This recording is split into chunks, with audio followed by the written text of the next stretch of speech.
सिलसिला है एक शख्सियत एक कहानी। 1926 में रावलपिंडी शहर के मसीही घराने में एक लड़का पैदा हुआ जिसका नाम माइकल रखा गया। माइकल के बाप ने इस्लाम कबूल किया और माइकल भी सन 47 के बाद अहमद परवेज हो गया।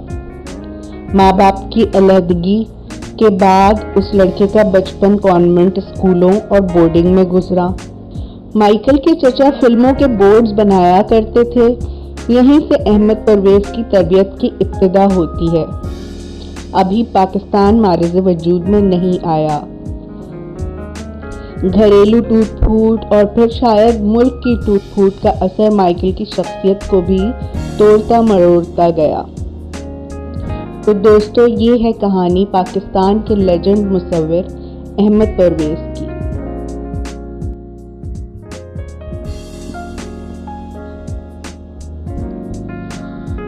परवेज का रुझान शुरू ही से मॉडर्न कंटेम्परेरी आर्ट की तरफ था। एक बरतानवी शायर और आर्ट डीलर ने उसका काम देखा तो बहुत मुतासिर हुआ और शायद तभी परवेज ने इंग्लिस्तान जाने का फैसला किया।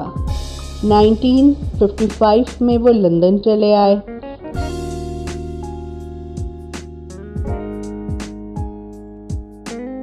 कहा जाता है कि यहाँ उन्होंने कमोबेश 30 सोलो शोज किए।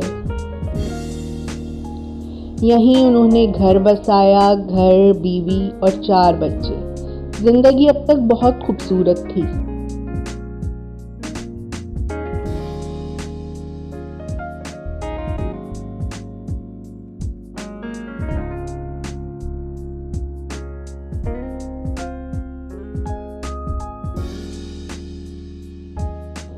उसी दौर में बड़े बड़े तनकीद निगारों की नज़र उन पर पड़ी और वो वेस्ट में पाकिस्तान के सबसे ज़्यादा मुमताज़ मुसव्विर कहलाए। उनके काम को मशरिक़ और मगरिब का इम्तिज़ाज कहा गया।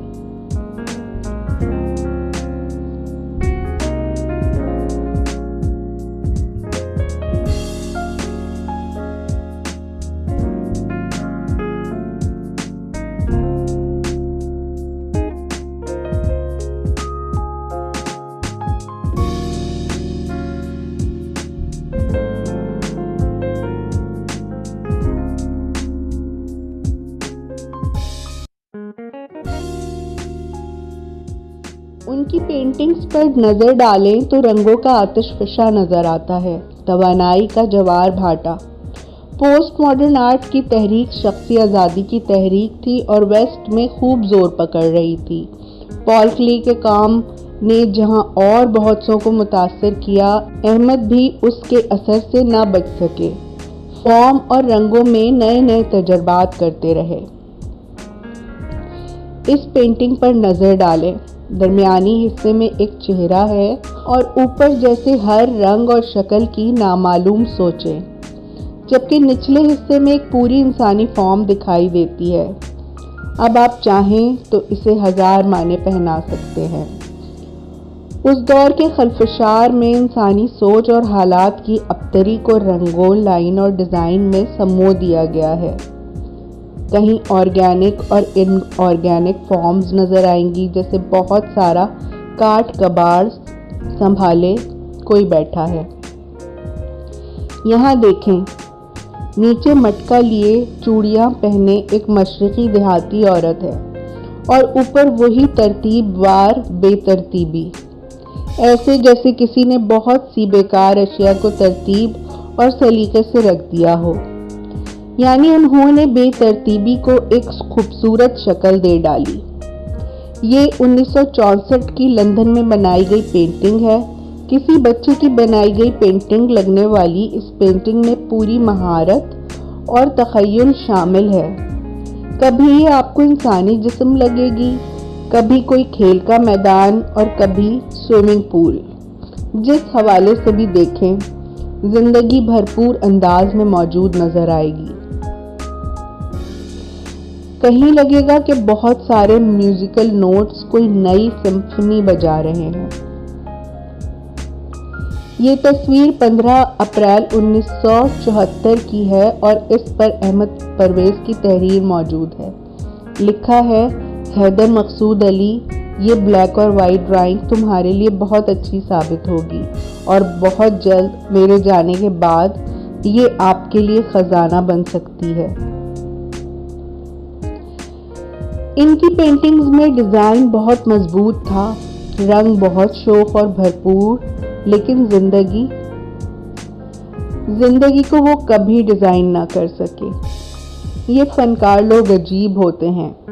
जॉन एलिया कहते हैं ना कि मैं भी बहुत अजीब हूँ, इतना अजीब हूँ कि बस खुद को तबाह कर लिया और मलाल भी नहीं।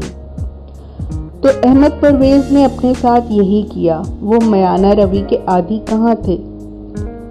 अच्छे थे तो हद से ज़्यादा अच्छे थे और बुरे हुए तो भी हद से गुजर गए। शराब और हर तरह की बुरी लत ने बिलाखिर सब तबाह कर दिया और एक दिन सब कुछ ख़त्म हो गया। लंदन छोड़कर वो पाकिस्तान चले आए। उनकी नन्ही बेटी नूरी तब 5 साल की थी और फिर वो कभी बाप की सूरत ना देख पाई। उसके बाद भी उन्होंने 2 बार घर बसाया, 2 मजीद बच्चे भी हुए, लेकिन वही ढाक के 3 पात, वो शादीशुदा ज़िंदगी के लिए बने ही ना थे। वो खुद को कभी इस्टेब्लिश ना कर पाए। एक शराब की बोतल के एवज पेंटिंग दे देने वाला क्या घर बनाता और क्या पैसा कमाता। इतना ज़रूर हुआ कि 1978 में उन्हें सदाकती अवार्ड से नवाज दिया गया। वो बेवफा थे या जिंदगी, ये फैसला मुश्किल है, लेकिन उन्होंने 53 साल की उम्र में 1979 में जिंदगी का साथ भी छोड़ दिया। किसी की भोगी हुई जिंदगी बहुत सौ के लिए महज कहानी होती है। मज़े की बात है ना।